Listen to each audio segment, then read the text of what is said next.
नमस्कार, स्वागत है सभी आंगनबाड़ी सेविका सहायिका बहनों का हमारी आज की सच्ची खबरों में। तो बहनों, आज मैं आपको उत्तर प्रदेश की सभी आंगनबाड़ी बहनें और मिनी आंगनबाड़ी बहनें और जो सहायिका बहनें हैं उसके बारे में बताऊंगी। जिन बहनों ने कल की वीडियो नहीं देखी है तो कल सुबह और शाम की दोनों वीडियो देख लें। 100% आंगनबाड़ी आशा रसोईया सभी के लिए और शिक्षा मित्र अनुदेशक सभी के लिए खुशखबरी है। तो सभी बहनें और बहनों, मैं आपसे एक बात और कहना चाहूँगी कि जो शॉर्ट्स वीडियो है तो वो वीडियो बहुत ज़रूरी है आप सभी के लिए, तो आप सभी देख लिया करें। आप अपने बच्चों के साथ भी बैठकर उन वीडियो को देख सकती हैं। शॉर्ट वीडियो कोई ऐसे बढ़िया वीडियो हैं जिससे कि आपके और आपके परिवार के लिए हितकारी हैं। तो जिन बहनों ने अभी तक चैनल को सब्सक्राइब नहीं किया है तो जल्दी से जल्दी चैनल को सब्सक्राइब कर लें। चाहे आप किसी भी विभाग से हों, आपको सभी जानकारी इस चैनल पर मिलती रहेंगी। तो देखिए, आईसीडीएस विभाग द्वारा हर महीने मानदेय और पीएलआई का भुगतान किया जाता है। मुझे इसकी पूरी जानकारी और आपको है। तो देखिए, ये कौन कह रहा है, एक आंगनबाड़ी कह रही दूसरी आंगनबाड़ी से। देखिए, जो कि यानी मानदेय कितना मिलता है, पीएलआई कितनी मिलती है, मुझे इसकी जानकारी है। क्या आपको है? अगर नहीं है तो देखिए एक दूसरे को बताते हैं। मानदेय एक निश्चित धनराशि होती है। पीएलआई परफॉर्मेंस लिंक्स इंसेंटिव विभाग द्वारा निर्धारित कार्यों को पूरा करने के एवज में भुगतान की जाने वाली धनराशि होती है। हर माह मिलने वाली धनराशि का विवरण निम्नवत है। जिन बहनों को जानकारी नहीं है तो वो बहनें देख लें। कुछ बहनों को अभी तक यही नहीं पता है कि उनको 6,000 मिलता है कि 5,000 मिलता है कि 4,000, तो वो अपना पूरा देख लें, एक दूसरे को शेयर अवश्य कर दें। तो देखिए, सबसे पहले आप देख लीजिए मानदेय। तो ये मानदेय है आपका 60% केंद्र सरकार देती है और 40% राज्य सरकार देती है। तो ये आपका हो जाता है 4,500 रुपये। ठीक है, उसके बाद आ जाता है आपका अतिरिक्त मानदेय। ये अतिरिक्त मानदेय है, ये है आपका राज्य सरकार का, जो 1,500 रुपये राज्य सरकार देती है। तो आपके 6,000 रुपये हो चुके हैं। अब देखिए, अगला आ जाता है आपका हर माह अनुपूरक पोषाहार का 100% वितरण करने पर प्रोत्साहन धनराशि पीएलआई। ये पीएलआई तीसरे नंबर पर है, ये राज्य सरकार देती है, इसका 500 रुपये। ठीक है, उसके बाद हर माह पोषण तय करके सभी क्षेत्रों का 100% फीडिंग कार्य पूरा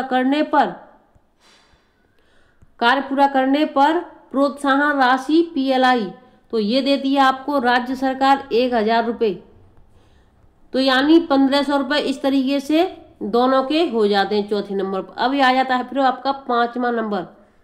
हर माह पोषण टैकर पर 80% मेजरिंग एफिशिएंसी और 60% गृह भ्रमण। यानी 80% क्या है आपकी वजन लंबाई 100 होनी चाहिए, पर अभी वो पहले शुरुआत की बात है ये 80 में, लेकिन अब 100 हो जाती है, 100 करनी चाहिए। और गृह भ्रमण है वो आपका 60% कार्य पूरा करने पर प्रोत्साहन राशि पीएलआई। 60% केंद्र सरकार, 40% राज्य सरकार, तो ये आपका हो जाता है 500 रुपये। ये इसमें भी दोनों की भागीदारी है। तो कुल मिलाकर जो आंगनबाड़ी कार्यकर्ता है उसको मिलते हैं यानी हर महीने 8,000। जब इतने सभी कार्य पूरे होते हैं तब।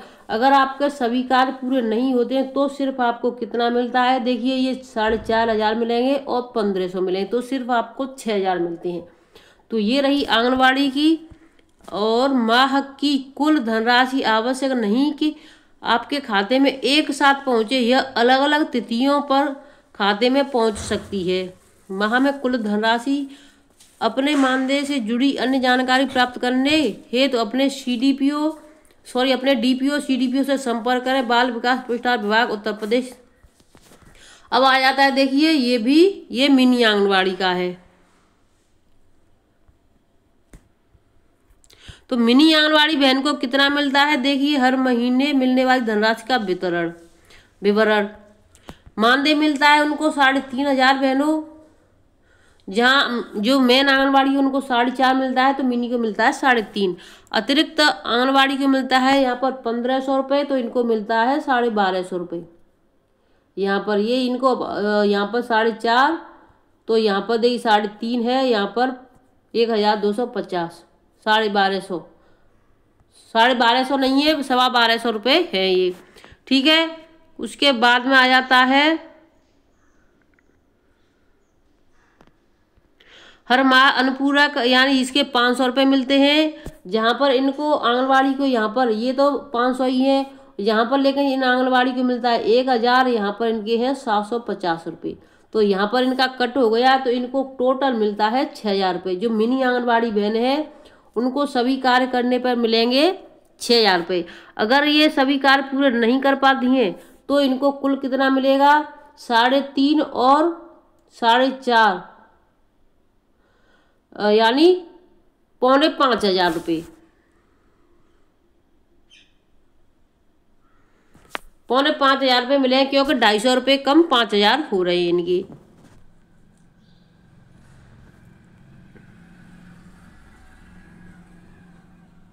सॉरी कितना, 3, 4, 4.5, हाँ, और इससे ये 6000 इनके हो जाते हैं। अब देखिए आ जाती है सहायिका बहनें, और सहायिका बहनों को कितना मिलता है इसको भी देख लें। सहायिका बहनों को भी बहनों PLI मिलता है, इसको भी देख लें। आप कार्य आप करेंगी लेकिन PLI इनको मिलता है। तो देखिए इनको 2250 रुपये तो आपको केंद्र और राज्य सरकार जो हमारा 4.5 आता है, तो वो यहाँ पर इनका आता है 2250 रुपये। ठीक है, तो यहाँ पर इनका ये आधा हो गया। अब इनका राज्य सरकार द्वारा जो जहाँ पर हमें 1500 मिल लेते हैं वहाँ पर इनका 750 रुपये आ जाता है, ये इनका हो गया। और जहाँ पर जो 7% हमें 500 मिलता है, तो देखिए यहाँ पर इनको 400 मिल जाता है। और यहाँ पर देखिए राज्य सरकार वाला जो है, देखिए यहाँ पर ये आंगनबाड़ी को मिलता है और सहायिका को मिलता है, लेकिन मिनी आंगनबाड़ी को ये वाला पैसा नहीं मिलता है। इस वाला ये दोनों एक ही जगह पर कर दिए गए हैं उनके 750 रुपये। तो ये देखिए यहाँ पर उनका ये रुपए पूरे हैं।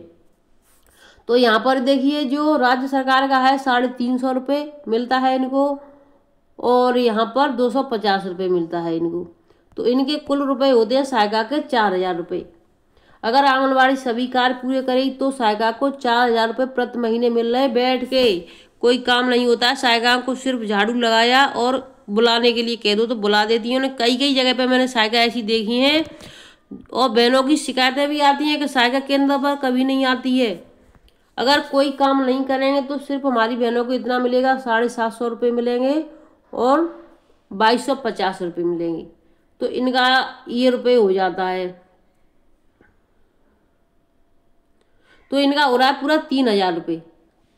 अगर ये वाला कार्य नहीं करती हैं, ये दोनों कार्य नीचे और ये वाले नहीं करती हैं, तो ये इनको 3000 रुपये मिलते हैं। अब मैं आपको ले चलती हूँ आदेशों की तरफ, तो बहनों वीडियो में लास्ट तक बनी रहें।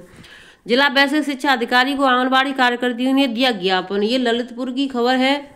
ललितपुर के आंगनबाड़ी केंद्रों पर संख्या 337 को लोकेटेड आंगनबाड़ी केंद्र प्राथमिक विद्यालय में संचालित हो रहे हैं। संगठन के संज्ञान में आया है कि प्राथमिक विद्यालय में संचालित हो रहे को लोकेटेड आंगनबाड़ी केंद्रों के लिए शिक्षा विभाग द्वारा आंगनबाड़ी केंद्रों को और भी सुदृढ़ तरीके से चलाने जाने के लिए कई मदों हेतु धनराशि आवंटित की गई है। माता उन्मुखीकरण के लिए 2023 एवं 2025 का 11 महीने का 5,500 रुपये 5,500 रुपये हुआ। 2025 का 9 माह का 4,500 रुपया। लर्निंग कॉर्नर 8,110 रुपये। स्टेशनरी का 1,000 रुपये प्रति महीने के हिसाब से 3 माह का होता है। अतः महोदया जी से निवेदन है कि देखिए इस रुपए को खाते में हम लोगों के जोड़ दिया जाए, यानी ये जो खाता है उसमें आंगनबाड़ी को भी जोड़ दिया, जॉइंट का होगा तो वो नहीं निकाल पाएंगे, और हमको भी पता रहेगा कि ये हमारे बच्चों के लिए आ रहा है, बिल्कुल सही है। जिससे सूचना प्राप्त हो कि विराम क्रमांक जनपद में 38 केंद्रों के प्रति 2,500 रुपया। बाल फीचर्स आया महोदया जी 337 केंद्रों का 1500 बाल मेला आम आया, किंतु बड़े खेद के साथ अवगत कराना पड़ रहा है कि विद्यालय में प्रांगण विद्यालय में संचालित हो रहे आंगनबाड़ी केंद्रों को हेतु दिए बजट अभी तक आंगनबाड़ी कार्यकर्तियों को प्राप्त नहीं कराया गया है। कई तौर कार्यक्रम बीत चुके हैं, जैसे बाल दिवस, माता उन्मुखीकरण इत्यादि। आंगनबाड़ी कार्यकर्तियों द्वारा पूछे जाने पर शिक्षक द्वारा बताया जाता है कि किसी तरह का कोई धनराशि अथवा सामग्री उन्हें शिक्षा विभाग द्वारा उपलब्ध नहीं है जो आंगनबाड़ी कार्यकर्तियों को दिया जाए। अतः संगठन आपसे अनुरोध करता है कि शिक्षा विभाग द्वारा को लोकेटेड आंगनबाड़ी केंद्रों हेतु जो भी धनराशि आता है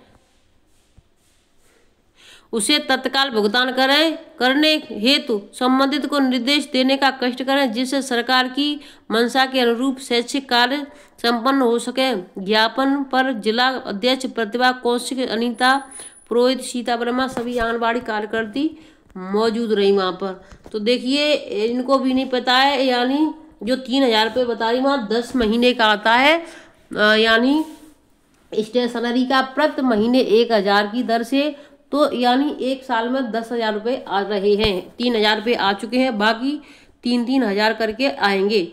आंगनबाड़ी कार्यकर्तियों ने ब्लॉक संसाधन केंद्र के साथ जिलाधिकारी कार्यक्रम जिलाधिकारी कार्यालय पर किया प्रदर्शन। तो ये प्रदर्शन ये भी ललितपुर का है। प्राथमिक विद्यालय में संचालित हो रहे कोविड केंद्रों के लिए सरकार द्वारा भेजी गई धनराशि के बड़े पैमाने पर घोटाला करने का आरोप कई बार अधिकारियों पर प्रधानाध्यापकों से संपर्क करने के बाद भी शासन द्वारा भेजे जाने वाले बजट की धनराशि न देने का आरोप है। बजट की जानकारी के लिए वैसे शिक्षा अधिकारी को ज्ञापन देकर उक्त मामले में कार्रवाई की मांग उठाई। तो ये ललितपुर की खबर है बहनों, अभी जो मैंने आपको बताई है इसको देख लें आप, और बाकी और भी खबरें हैं, लास्ट तक बनी रहें। शिक्षा मित्रों का मानदेय बढ़ाने पर क्या कर रही सरकार, ये हाईकोर्ट का आदेश आ चुका है बहनों। वाराणसी निवासी की इलाहाबाद हाईकोर्ट ने सरकार से करीब 1.5 लाख शिक्षा मित्रों का मानदेय बढ़ाने पर के लिए दिए गए फैसले को 27 जनवरी जानकारी तलब की है। यह आदेश न्यायमूर्ति सलिल कुमार राय की अदालत ने वाराणसी के विवेकानंद की अवमानना याचिका कर दिया है।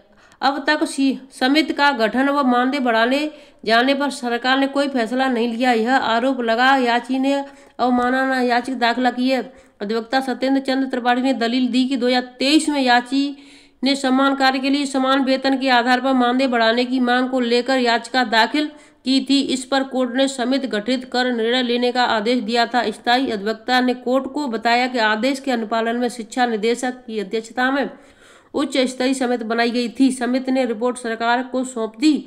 वित्तीय बोझ को देखते हुए रिपोर्ट वित्त विभाग को भेजी गई, साथ ही विस्तृत जानकारी देने के लिए मोहलत की मांग की। इस पर कोर्ट के इजाजत दे दी।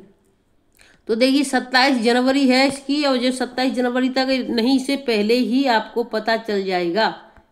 फरवरी में पेश होगा 8 लाख करोड़ का यूपी बजट। तो देखिए बहनों फरवरी में ये बजट है जो पेश होगा, इसमें क्या होता है बहनों को, क्या मिलता है क्या नहीं, आने वाला समय ही बताएगा।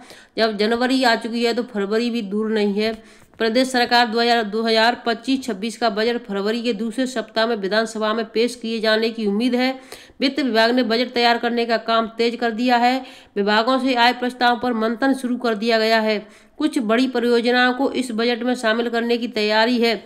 तो बहनों जो मैं अभी आपको बता रही हूँ, देखिए 14 फरवरी को बीच, यानी 7 से 14 फरवरी के बीच में जो बजट पेश होगा। अब इसमें 8 लाख जो लिए गए हैं, 8 लाख कौन लिए गए हैं, मानदेय कर्मी। तो देखिए जो बजट की यानी जो गणना हो रही है, भाई मैंने आपको कल वीडियो में दिखाया था कि यहाँ पर सभी अधिकारी जो बजट का, वित्त मंत्री बैठी है, सभी जो बजट है उसको लिए मंथन चल रहा है कि किसको क्या, किस विभाग में कितना बढ़ाया जाए, किस में क्या है। तो देखिए 100% आंगनबाड़ी बहनों का मानदेय बढ़ेगा, मैं आपको गारंटी के साथ। तो देखिए इसे शामिल करने को बीजेपी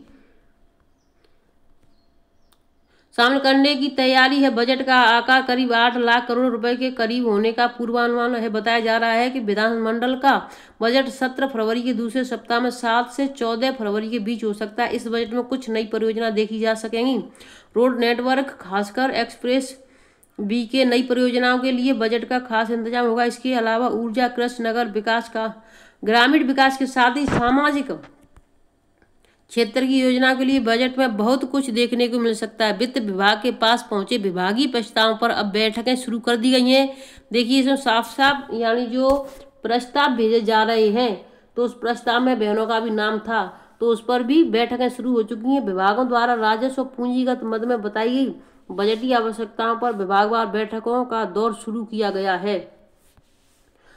2.25 करोड़ रुपए अनुमानित विकास व्यय के लिए मध्यकालीन राजकोषीय पुनः संरचना नीति 2024 में आगामी वित्तीय वर्ष 2025-26 के लिए 8,10,984 करोड़ रुपए अनुमानित किया गया है। तो इतना है इसमें बजट पेश किया जाएगा। अब बहनों, मैंने आपको कल भी बताया था कि यानी जो बीमारी है, एक नया संक्रमण है, उसका नाम है HMPV। तो ये बहुत ज़्यादा तेज़ी से बढ़ रहा है। सभी बहनें अपना यानी साबुन से हाथ, सैनिटाइजर और अपने बच्चों को संभाल कर रखें। कहीं आने जाने पर ज़्यादा पाबंद, क्योंकि सर्दियों के मौसम में जो भी संक्रमण होता है ज़्यादा से ज़्यादा फैलता है। देश में HMPV के मामले बढ़कर हुए 8, सरकार अलर्ट हो चुकी है। कुल राज्यों में संक्रमण के मामले वायरस के देश में अब तक 8 मामले सामने आए हैं। मंगलवार को महाराष्ट्र के नागपुर में 2 नए केस मिले। संक्रमितों में एक 13 साल की लड़की और 7 साल का लड़का शामिल है। दोनों को सर्दी और बुखार की शिकायत थी। जांच में HMPV के संक्रमण की पुष्टि हुई। हालांकि दोनों की स्थिति अब कंट्रोल में है। HMPV के कुल 8 मामलों में कर्नाटक और तमिलनाडु से 2-2 केस, जबकि पश्चिम बंगाल और गुजरात से 1-1 मामला मिला है। नागपुर में नए मामलों के बाद संक्रमण का आंकड़ा 8 तक पहुंच गया है। इसमें जहां ज़्यादातर बच्चे प्रभावित हुए हैं। तो वीडियो को मैं यहीं पर रखती हूँ, फिर मिलती हूँ आपसे नई अपडेट के साथ। तब तक के लिए धन्यवाद। ये मैंने आपको दिखा दिया है कि यानी 27 जनवरी तक होगा। तो बहनों, जिन्होंने कल की वीडियो नहीं देखी है तो देख लें। जिन्होंने चैनल को सब्सक्राइब नहीं किया है तो जल्दी से जल्दी चैनल को सब्सक्राइब कर लें। फिर मिलते हैं आपसे नई अपडेट के साथ। तब तक के लिए धन्यवाद। खबरें बहुत सही और सटीक मिलेंगी। चाहे आपको 4-6 वीडियो तो नहीं मिलेंगी, 1 या 2 ही मिल पाएंगी, लेकिन खबरें आपको जो भी मिलेंगी एकदम सही और सटीक ही मिलेंगी। धन्यवाद।